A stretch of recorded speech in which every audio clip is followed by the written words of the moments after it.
Hello guys, very welcome. So guys, railway का exam finally declare हो चुका है। ठीक है, तो जो गाइस प्रिपरेशन कर रहे हैं होप वो अच्छे से कर रहे होंगे और एग्ज़ाम की डेट डिक्लेयर हो चुका है। सो गाइस, तो ज़्यादा टाइम है नहीं। ये अक्टूबर आज 18 है और 25 नवंबर से एग्ज़ाम है। So we have only 37 days of time to prepare. तो गाइस थोड़ा प्रिपरेशन का लेवल अच्छे से करिए, क्योंकि गाइस देखो बात फैक्ट वाली यहाँ पे करना पड़ेगा। एसएससी का एग्ज़ाम हो चुका है और ये इस साल बहुत ज़्यादा अपॉर्चुनिटी गवर्नमेंट एग्जाम्स में आया हुआ है। ठीक है, तो ये गाइस अपॉर्चुनिटी भुनाने का टाइम है। तो इसको भुनाने के लिए थोड़ा सा मेहनत स्मार्ट वे में करना पड़ेगा गाइस। बहुत ही ज़्यादा कंपटीशन है, बहुत ही ज़्यादा। मतलब मार्क्स ऑलमोस्ट 100 मार्क्स का एग्ज़ाम है, तो उसमें 80-85 लाने पे ही सिलेक्शन की कोई गारंटी भी है, ऐसा है। ये आप लोग लिख लो, आरआरबी का जो एग्ज़ाम होगा उसमें कट ऑफ बहुत ही हाई आने वाला है, बहुत ही ज़्यादा हाई होगा। तो इसके हिसाब से प्रिपरेशन कैसे करना है, इसके लिए ध्यान देना बहुत ही इम्पॉर्टेंट है। और क्या आप लोग पढ़ रहे हो इसका पता होना चाहिए। रैंडमली कुछ भी पढ़ने से नहीं होगा। ठीक है, ये नहीं कि अब मैथ्स बना रहे हैं तो केवल मैथ्स ही बना रहे हैं, क्योंकि गाइस एग्ज़ाम क्रैक करना है यहाँ पे। तो एक चीज़ यहाँ पे जो मैं लिख रहा हूँ ध्यान से समझ लीजिए।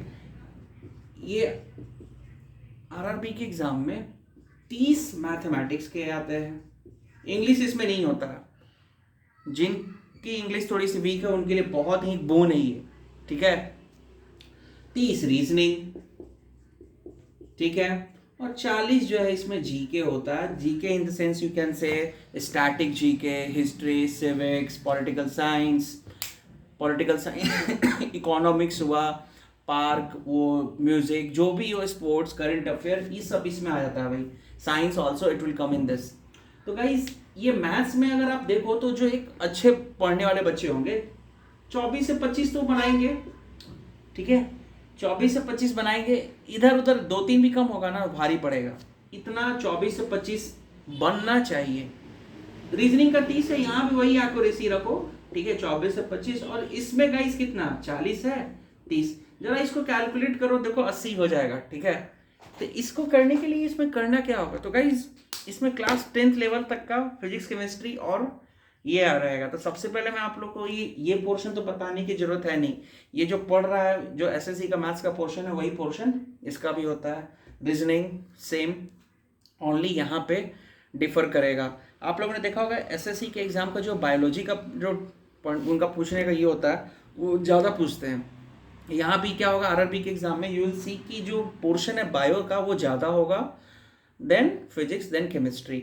वहाँ पे थोड़ा एसएससी के एग्जाम में जो फिजिक्स और ये जो पूछा है थोड़ा सा वो बहुत ही अजीब होता है। वो साइंटिस्ट कब क्या किया था, वो मतलब कौन ये डिस्कवर किया, थोड़ा इस टाइप का। बट यहाँ पे जो क्वेश्चन आएगा वो इस टाइप का नहीं आता है। आप लोग क्वेश्चन पेपर को देखोगे, जब बनाओगे तो पता चल जाएगा, और जिन्हें बनाया होगा पता होगा। यहाँ पे जो क्वेश्चन उनका होता है वो अलग होता है। जैसे अब यहाँ पीरियोडिक टेबल से कॉन्सेप्ट आएगा, अब ये नहीं आएगा कि किसने क्या किया, कौन डेफिनेशन क्या किया। अब वहाँ पे पूछ दिया जाएगा कि डोमिनेट राइट्स कौन कौन से एलिमेंट फॉलो करता है। यहाँ पे क्या पूछ दिया कि डोमिनेट राइट्स फॉलो कर रहा है, उसका ये क्या होगा, बीच वाले एलिमेंट का एटॉमिक मास क्या हो सकता है। तो जिनको ये लॉ पता होगा उनकी, मतलब बेसिकली यहाँ पे कॉन्सेप्चुअल क्वेश्चन आरआरबी के एग्जाम में ज़्यादा दिखेगा साइंस टॉपिक से कंपेयर टू एसएससी के एग्जाम। थोड़ा यहाँ पे ध्यान से, और मेरा सजेशन ये है कि क्लास 9-10th का जो एनसीईआरटी बुक है वो प्लीज़ रीड। बायो जिसको अच्छा करना वहाँ से पढ़िए। ठीक है, तो और 40 क्वेश्चन बताने की ये जरूरत नहीं है। ये ध्यान से, अगर ये 40 हो गया तो बहुत ही अच्छी बात है। इस 40 में कितना 30 भी अगर जो बनाया 30 का 30 सही निकल गया तो बहुत है। अगर इस सबसे कम ध्यान देना है किस पे, करंट अफेयर्स पे। सबसे कम किस पे ध्यान देना, करंट अफेयर्स पे। क्योंकि करंट अफेयर गाइस अभी एसएससी का जो एग्जाम हुआ है 2024 का, अभी जो प्री हुआ है गाइस, इसमें करंट अफेयर पूछते हैं कितने, 2 साल पहले के। ठीक है, 2 साल पहले का करंट अफेयर पूछ रहे हैं। अभी एग्जाम लेते 2 साल पहले का करंट अफेयर पूछ रहे हैं। तो कितना भी हाथ पैर मार लो, देर इज नो गारंटी कि होगा। 20% चांस की जो याद है वो घटना वही आ गया, बात अलग है। नहीं तो भाई 4-5 जो सवाल होते हैं उसको इसमें से वही 40 में से मान कर चलो 35, इस 35 क्वेश्चन पर फोकस करो, वो ज़्यादा बेटर रहेगा। इस 35 में 30 बनने का, और उसमें से 5 को किस्मत हुआ करंट अफेयर्स में से तो बन जाए, इधर सही है। मेन यहाँ पे ये होता है। ठीक है, तो ये ध्यान रखिएगा। इसको किस वे में आप मैनेज कर सकते हैं, that is the important thing है। और करंट अफेयर्स का मैंने बता दिया। और सबसे पहले जब आप जीके स्टार्ट कर रहे हो उसमें पढ़ने के लिए साइंस टॉपिक को उठाओ, उसमें मैथ फिजिक्स केमिस्ट्री, उससे कम से कम 10 से 12 सवाल होते हैं। इस 10 से 12 सवाल में आप एक भी गलती नहीं करो, ये ज़्यादा बहुत सही हो जाएगा। ये 10 से 12 गलती करेंगे तो यहीं पे काम बिगड़ेगा।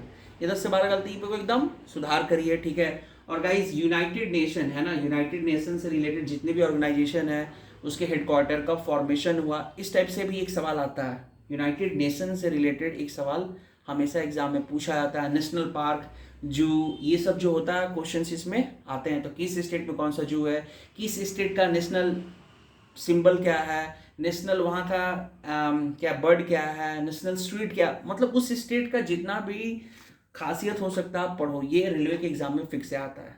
जैसे एसएससी के एग्जाम में क्या है फिक्स एक चीज़ उनका, वो डांस जरूर पूछते हैं, वो म्यूजिक अवार्ड्स जरूर पूछते हैं। पूछा यहाँ भी जाता है बट एसएससी की तरह वो नहीं पूछते, ये पूछते हैं। बट इनका भी एक टाइप का फिक्स है कि यूनाइटेड नेशन से रिलेटेड सम्स जरूर ये पूछते हैं, एक आध दो क्वेश्चन की। फॉर यूनाइटेड नेशन में यूनिसेफ का हेडक्वार्टर कहाँ पे है, फिर वो पूछ देंगे कि हु का हेडक्वार्टर कहाँ पे है। यूनाइटेड नेशन ऑर्गेनाइजेशन में परमानेंट असेंबली में कितने मेंबर्स होते हैं, कितने साल के ये होते हैं। तो ये थोड़ा डिटेल में जाकर इसको पढ़िए, ठीक है। तो ये सब टाइप के सम्स आएंगे यहाँ जीके से। मैथ्स और ये सब चीज़ का कोई इसमें इतना बड़ा इशू नहीं है, ठीक है गाइस। तो होप गाइस आप लोगों को समझ में आ रहा होगा। इसको पढ़ने का तरीका यहाँ पे चेंज करना पड़ेगा थोड़ा सा, लिमिटेड टाइम में बहुत अच्छा करना है। इस पोर्शन को अच्छा करने के लिए क्या कर सकते हो, अब ऐसा नहीं है कि इसको अच्छा करने में इधर खराब करना है। ये इन दोनों में तो बहुत ही स्ट्रांग, मतलब इन दोनों के 50 सवाल बना रहे हो तो 50 के 50 सही होने चाहिए फिक्स। 30 बना रहे हो तो 30 के 30 सही होने, गलती नहीं, क्योंकि निगेटिव मार्किंग यहाँ पे 1/3 होता है एक क्वेश्चन पे। सीजीएल में एक क्वेश्चन गलती होने पर 1/4 होता है। थोड़ा दिमाग लगा के यहाँ पर काम करना है। अब आते हैं गाइस इंपॉर्टेंट, गाइस मैथ्स में 30 क्वेश्चन आता है, ठीक है। मैथ्स 30, ये मैंने क्या बोला, ये जिनको सिलेक्शन कराना ऑफकोर्स उनको पता होगा मैथ्स को कैसे किया जाता है। मैथ्स में डेली मेक हैबिट, जितने सम सॉल्व करें डेली कम से कम 30 सवाल को ये बनाने का 20 मिनट में कोशिश करें, ठीक है। 20 मिनट में ये 30 सवाल हो रहा है और इसमें सही जितना बना रहे हैं तब जाके एक टाइम फिक्स करिए, तब जाके पता चलेगा कि आप कहाँ स्टैंड कर रहे हो। ये नहीं पता है तो कितना भी कर लो नहीं होने वाला। तो गाइस जाने अभी अब जैसे इतना बता दिया मैंने, तो हम लोग स्टार्ट करने जा रहे हैं मैथ्स के पोर्शन को, ठीक है। वंस अगेन नंबर सिस्टम से हम लोग स्टार्ट करेंगे, नंबर सिस्टम से हम लोग स्टार्ट करेंगे कमिंग क्लासेस में। तो सबसे पहले आप लोग का एक वर्क रहेगा, जितने नंबर यहाँ पर लिखे जा रहे हैं प्राइम,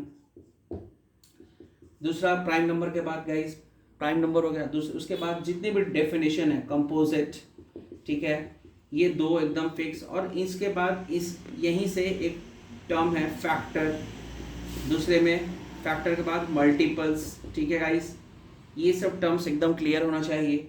फिर गाइस यहाँ से एचसीएफ, एलसीएम, ठीक है, को प्राइम क्या होता है, ये टर्म्स जितने ये कीवर्ड्स यहाँ पर लिखा हूँ गाइस, ये एक मैं होमवर्क दे रहा हूँ कि कमिंग वीडियोस में जब मैं स्टार्ट करूँ तो होप मैं जब ये सब बताऊँ तो आप लोग को पता होगा। जब ये वीडियोस बन जाए तो आप लोग कमेंट सेक्शन में बता भी सकते हो कि इसमें से कितना आप लोग की स्टार्ट करने की ज़रूरत है भी या नहीं। मैं स्क्रैच से एक बेसिक से बताऊँगा एक एक चीज़, अगर जिन्हें आता है ठीक है फिर भी मैं बताऊँगा, जिन्हें आता है वो भी please mention in the section की बताना कहाँ से उन लोग को नहीं पता है। ये सब चीज़ आइडिया लग जाएगा कि किस वे में कहाँ से कैसे निकलना है, ठीक है।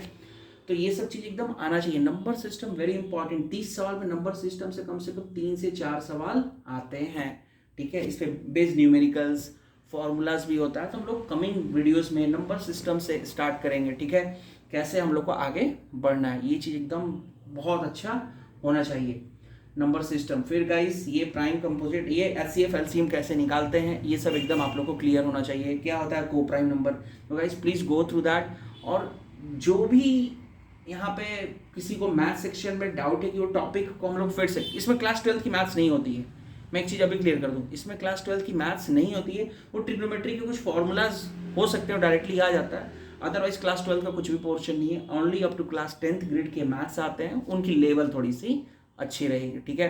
तो गाइस इसके अकॉर्डिंग आप लोग ये बनाइए और पढ़ाई करिए। जो सीरियल का मैथ्स का पोर्शन है इस एग्जाम का भी वही पोर्शन है, no change nothing, ditto A to Z वही। हो सकता है लेवल थोड़ा सा अप एंड डाउन हो, कभी वो हार्ड हो जाए, अदरवाइज कुछ नहीं, दैट्स इट, इतना ही है। तो जाके एक टाइम मैनेजमेंट बनाइए और उससे बैठकर पढ़िए, टाइम है नहीं।